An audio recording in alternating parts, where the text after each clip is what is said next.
Buenos días a todos. Les habla el doctor Freddy Rangel. Es un honor para mí poder participar en este espacio para la reflexión de alto nivel y el intercambio de conocimiento de vanguardia. En el marco del futuro de la globalización, esa interconexión de la experiencia humana, cabe la interrogante. ¿Vamos hacia un futuro donde todos respetemos los mismos derechos, humanos, ambientales, digitales, o hacia un mundo donde cada bloque impone su verdad? De allí la necesidad de contar con liderazgos mundiales que respeten el derecho internacional, el libre comercio y la autodeterminación de los pueblos, aun cuando dispongan de superioridad táctica para someter a sus vecinos globales. Por eso, hoy quiero explorar con ustedes el liderazgo filosófico, ese ejercicio de la autoridad basada en la unión indisoluble entre la sabiduría técnica, la integridad ética y la fuerza inspiradora, que va más allá de la sola gestión de recursos, pues este busca la trascendencia del bien común para todas las personas a través del orden jurídico. Por eso, un líder filosófico no debe dejarse llevar por el ego, debe escuchar antes de reaccionar y mantener la ética incluso bajo presión o tentación. Vamos a revisar algunos casos de dominio público que de una manera u otra han descrito los destinos de la humanidad. El primero sería el de Ciro II, mejor conocido como Ciro el Grande, una figura de la historia antigua que transformó una pequeña tribu persia en el imperio más grande que el mundo había visto hasta ese momento. Aunque fue un conquistador, como gobernante entendió que un imperio se mantiene mejor con el respeto que con el miedo. Los historiadores griegos lo describían como un modelo ideal de rey, justo, magnánimo y con un autocontrol absoluto. Otro sería Alejandro Magno, quien antes de su declive como ser humano, tras ser vencido por el deterioro prematuro de su salud mental, este filósofo de acción, discípulo del propio Aristóteles, como conquistador, en lugar de solo saquear, Alejandro tuvo una visión filosófica cosmopolitista que buscaba la unidad de corazones y mentes entre griegos y persas. Adoptó vestimentas y costumbres locales para demostrar que un rey no debe ser un invasor, sino un integrador. Deben recordar su encuentro con Diógenes, quien vivía en un barril. Y cuando Alejandro le ofreció cualquier cosa que deseara, Diógenes respondió: que te apartes, me tapas el sol. Alejandro, impresionado de ese autocontrol, dijo: si no fuera Alejandro, me gustaría ser Diógenes. Sin duda, su liderazgo filosófico permitió que la cultura, la ciencia y la filosofía griega se fusionaran con las orientales, creando el periodo helenístico. Sin esta visión del pensamiento de Aristóteles y Platón, quizás no habrían sobrevivido para influir en el Imperio Romano y posteriormente en Occidente. En la India vivió Ashoka el Grande, un emperador que al principio era conocido como Ashoka el Feroz, un conquistador implacable. Se dice que era bastante cruel. Para llegar al trono tuvo que luchar contra sus propios hermanos y construyó su imperio a base de sangre y fuego. Su punto de quiebre fue la batalla de Kalinga. Al caminar por este campo de pena y sufrimiento y ver los muertos y el río teñido de rojo por la sangre, él entra en un estado de shock, observando el sufrimiento de las familias y la devastación de la guerra. Por lo que en lugar de celebrar la victoria, sintió un remordimiento y se dio cuenta de que gobernar a través del miedo y la muerte no daba la victoria. Termina convirtiéndose al budismo, considerando que si quería gobernar su imperio, primero debía gobernarse a sí mismo. Promovió el Dharma como ley moral, la tolerancia religiosa y la protección de los animales. Sus edictos grabados en pilares hablaban de gobernar con compasión y autocontrol. La antigua Roma, por su parte, nos ofrece al emperador filósofo Marco Aurelio, quien manejó el Imperio Romano como una responsabilidad administrativa enfocada en la virtud. Un detalle es que no buscó el poder, fue elegido por su predecesor, debido a su carácter serio y honesto. A diferencia de otros gobernantes que celebraban su ascenso, él asumió el cargo con una mezcla de resignación y responsabilidad. Su liderazgo se basaba en el estoicismo, una escuela de pensamiento que enseña que no podemos controlar lo que nos pasa, pero sí cómo reaccionar.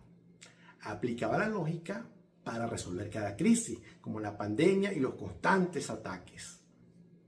A pesar de ser el hombre más poderoso del planeta, se consideraba un servidor. Mejoró las condiciones de los esclavos, protegió a los huérfanos y se negó a subir los impuestos para financiar las guerras. Preferían subastar sus propios tesoros imperiales.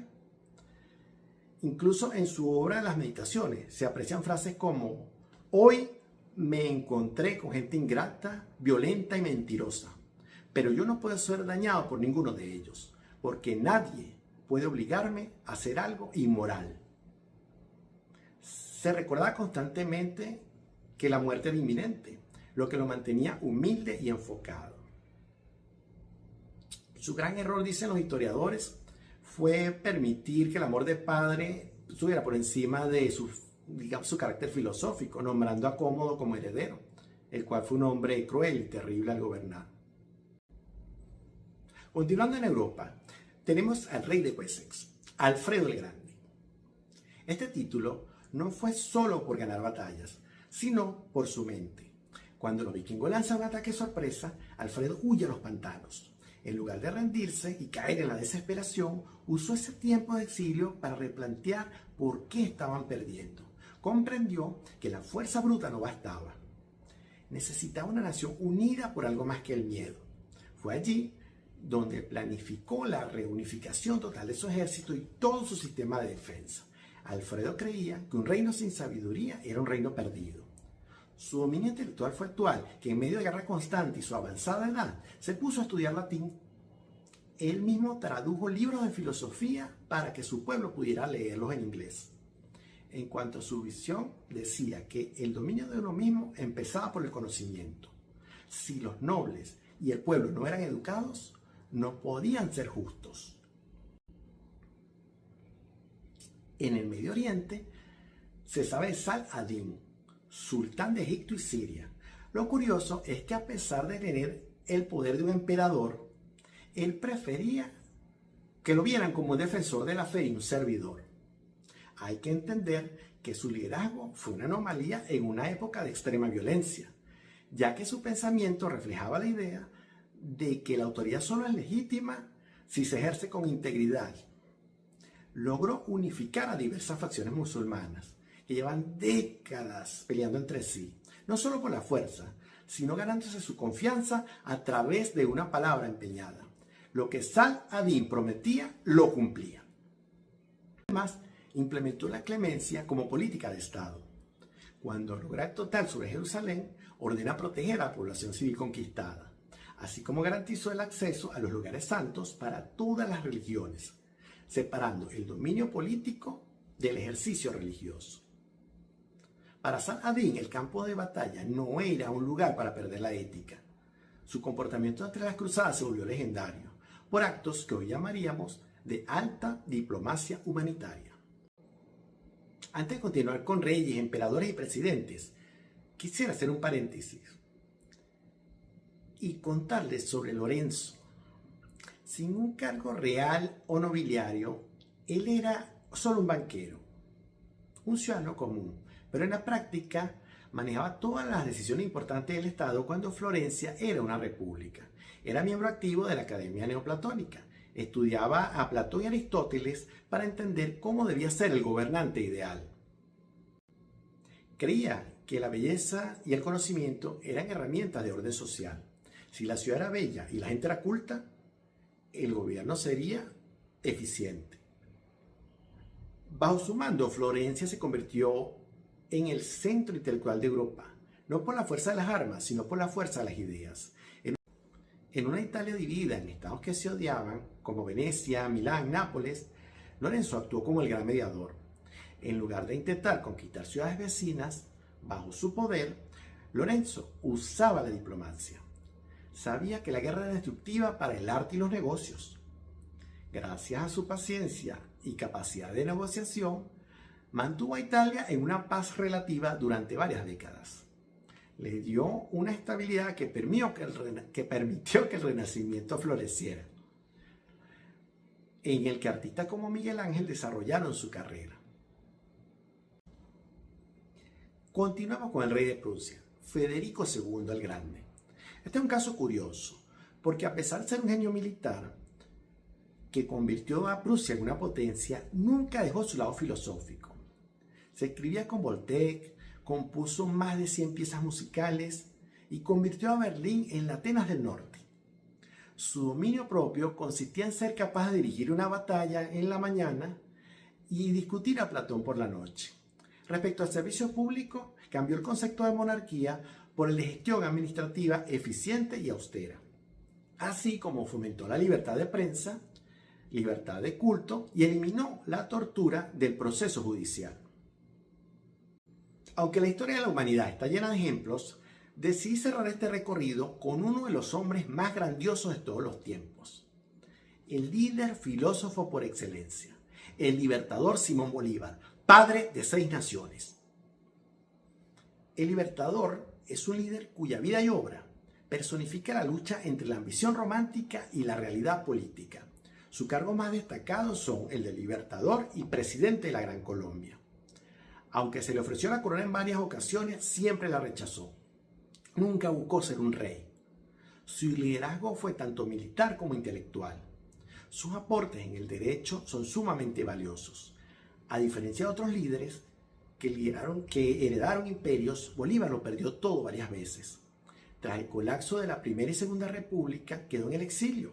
Aún así, en lugar de rendirse, escribió la Carta de Jamaica, donde analizó con una frialdad y claridad asombrosa el futuro de todo un continente. Su dominio propio fue la capacidad de mantener la visión estratégica cuando todo a su alrededor era derrota. Renunció a su fortuna y a su comodidad para financiar la causa de la independencia. Al final de su vida, su mayor riqueza eran sus libros y su legado. Dominó el deseo de posesión material en favor de la libertad. Logró unir castas y clases en una sola identidad, el americanismo. Rechazó todos esos títulos imperiales en muchas ocasiones, prefiriendo solo el de libertador. Por razones de tiempo me limité a unos pocos gobernantes. En concordancia con la naturaleza de la temática, el futuro de la globalización, aunque reconozco figuras como nuestro Señor Jesucristo, el Maestro Buda, Gandhi, Mandela, Kennedy, Francisco de Miranda, incluso otros líderes negativos como Hitler, Mussolini, Napoleón, entre otros tiranos. Pero lo importante es que quienes manejen el poder mundial ante tanta tecnología y armas de destrucción masiva deben y tienen que ser líderes filosóficos para poder alcanzar el progreso y la salvación de la humanidad. Muchas gracias por su atención y abramos paso ahora a la construcción colectiva del conocimiento.